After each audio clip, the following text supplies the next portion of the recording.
Você já teve aquele arrepio na espinha, uma sensação de que algo terrível está prestes a acontecer e de repente acontece? Pois esse medo virou a alma de uma das franquias mais criativas e perturbadoras do terror moderno, Premonição. Desde os anos de 2000, a saga nos mostrou que não adianta correr, rezar ou se esconder. Quando a morte está na jogada, ela sempre cobra. Não há vilões mascarados, não há monstros sobrenaturais, só ela, invisível, calculista e implacável. Em 6 filmes, a franquia mergulhou o público em acidentes fatais, visões proféticas e uma sequência de mortes tão engenhosas quanto cruéis. Premonição, de 2000. Tudo começou com Alex Brown, um estudante prestes a embarcar com sua turma em uma viagem de formatura para Paris. Momentos antes da decolagem, ele tem uma visão vívida no avião explodindo no ar. Desesperado, Alex convence alguns colegas a saírem da aeronave. E minutos depois, o avião realmente explode. Mas o que parecia um livramento se transforma em uma maldição. Os sobreviventes começam a morrer, um por um, em acidentes aparentemente aleatórios, mas com padrões misteriosos. Alex percebe que a morte tem um plano, e que eles apenas pularam a ordem, mas não escaparam do fim. Premonição 2, 2003.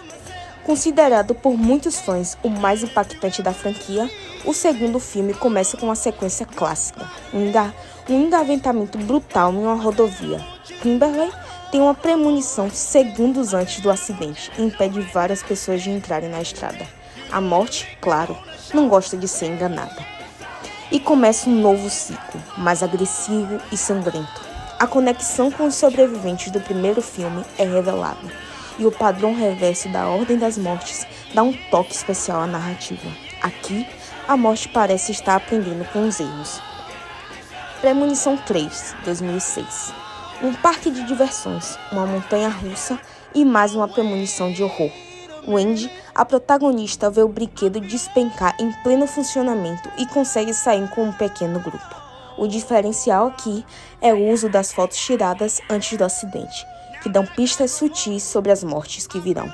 Criativo e sombrio, o terceiro filme trouxe cenas memoráveis, como a da cama de bronzeamento e o halterofilia, e reforçou o estilo visual exagerado da franquia.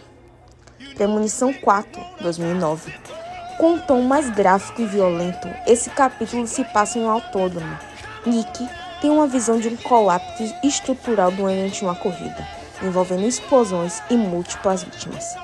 Após impedir a tragédia, ele e seus amigos precisam enfrentar a sequência cruel da morte, que está particularmente sádica aqui. Embora seja o filme com menor recepção crítica, é conhecido pelos efeitos exagerados e pelas mortes bizarras, como a do salão de beleza e do lava rápido. Premonição 5, 2011. O que parecia mais uma sequência qualquer se revelou uma das estradas mais inteligentes da saga. Sam, um funcionário de uma empresa, prevê o colapso de uma ponte suspensa durante o passeio corporativo. Os sobreviventes escapam e o padrão recomeça. Mas o grande diferencial desse filme é o final. Uma reviravolta surpreendente conecta a história diretamente ao primeiro filme. Tudo se encaixa, fechando um ciclo que durou 11 anos. Depois de 5 filmes, uma coisa ficou clara. Ninguém engana a morte por muito tempo. E agora, com Premonição 6, Laços de Sangue, em cartaz nos cinemas, a franquia volta ainda mais sombria, intensa e pessoal. Hoje, nós do Podcine vamos mergulhar nesse novo capítulo e bater um papo com a roteirista brasileira Laura Machado, que analisa o terror psicológico por trás da saga. Se segura aí, que vai começar.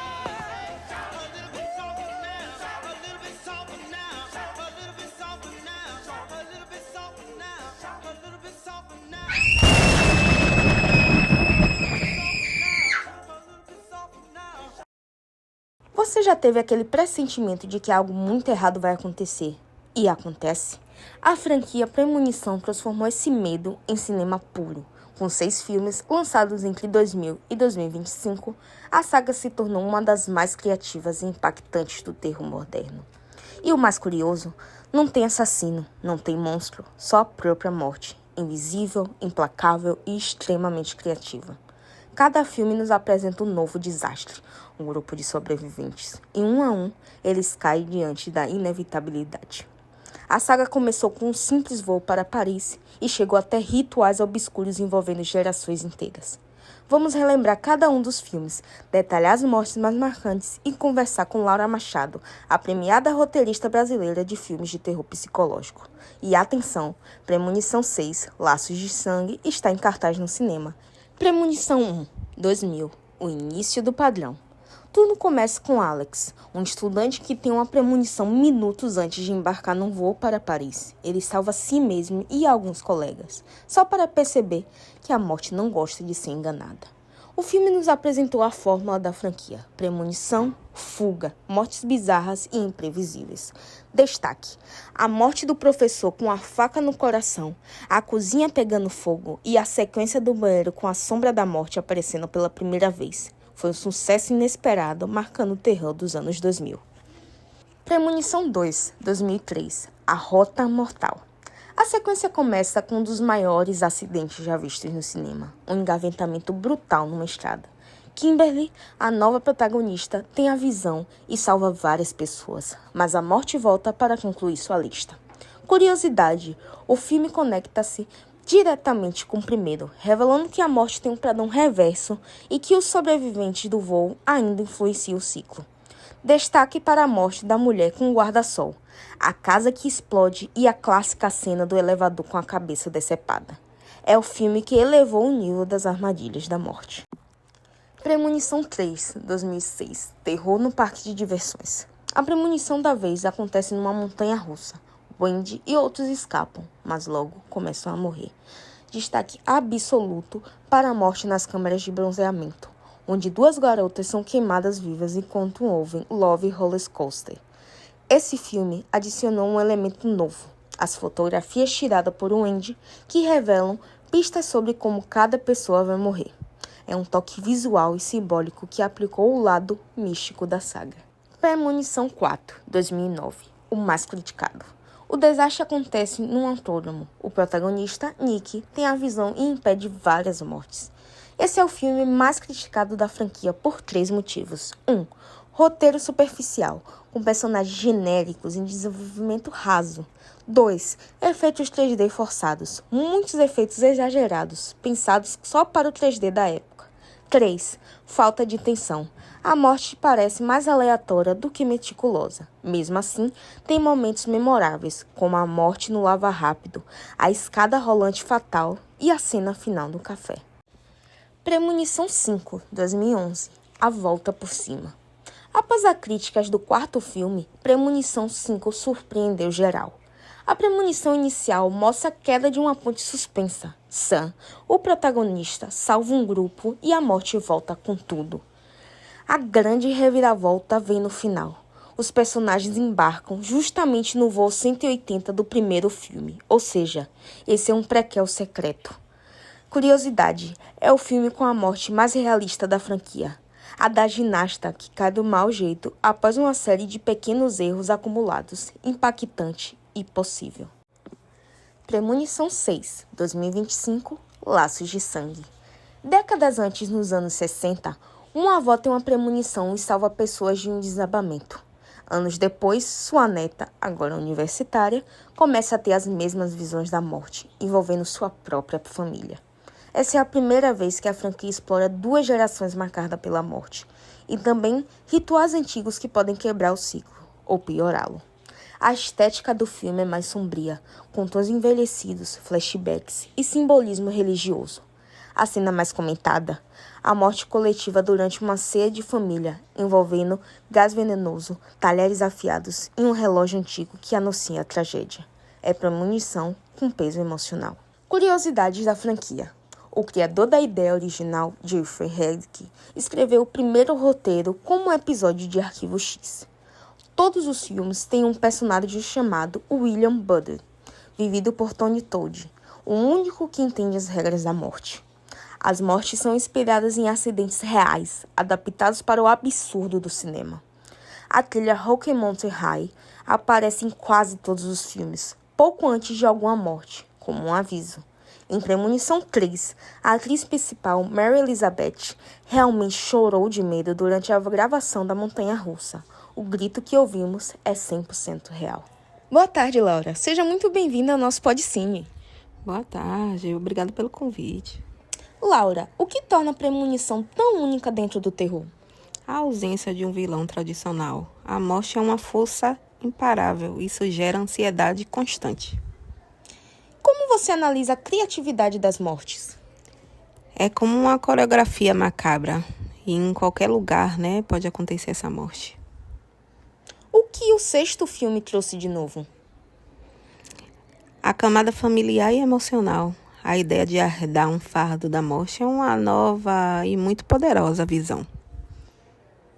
Acha que a franquia pode continuar? Pode, se continuar inovando e mantendo a atenção. Vamos agora com o nosso bate-bola, jogo rápido, estilo blogueirinha. Morte mais criativa? Câmera de bronzeamento Premonição 3. Melhor protagonista? Wendy, do terceiro filme, determinada, inteligente e muito acolhedora. Você teria coragem de assistir tudo sozinha de madrugada? Com certeza, já fiz isso, com luz apagada. #sem medo. A morte é vilã ou justiça poética? Justiça poética. Ela não erra o alvo. Se pudesse fugir da morte por um dia, o que faria? Maratonaria a saga com muita pipoca e muito suspense. Emojis que definem a saga? Caveira, tempo e faca. Muito obrigada por sua entrevista de hoje. Muito obrigada a vocês. A franquia Premonição é um fenômeno do terror moderno, com 6 filmes, centenas de armadilhas e uma certeza: quando a morte te marca, não tem escapatória. Criativa, intensa e cheia de reviravoltas, a saga conquistou uma geração inteira e ainda nos faz olhar 2 vezes antes de pegar um avião ou entrar no parque de diversões. E você? Qual a morte mais inesquecível? Qual o seu filme favorito? Comenta aqui embaixo. Curta, compartilhe e se inscreva, porque a única premonição aqui é que vem muito mais conteúdo de terror por aí. Agora em junho, o Podcine invade as escolas com uma edição mais que especial. É o Podcine nas escolas, um projeto que une educação, cinema e inspiração, mostrando aos alunos como a sétima arte pode transformar olhares, vidas e futuros. A gente vai falar sobre filmes, bastidores, sonhos e realidades, e como o cinema pode ser uma ferramenta de expressão, crítica e esperança. E para deixar tudo ainda mais especial, nossa convidada é uma figura de enorme influência em um dos maiores filmes já produzidos na Bahia e no Brasil. Uma mulher que representa força, cultura e transformação através do cinema. Mas a sua identidade ainda não será revelada. A data, a gente ainda anuncia assim que Edmilson liberar, mas já vai preparando o coração e a pipoca. Podcine nas escolas. Junho vai ser inesquecível, porque quando a escola encontra o cinema, tudo pode acontecer. Disponíveis nas plataformas de áudio e com trechos especiais nas redes sociais. Something's got a hold on me here.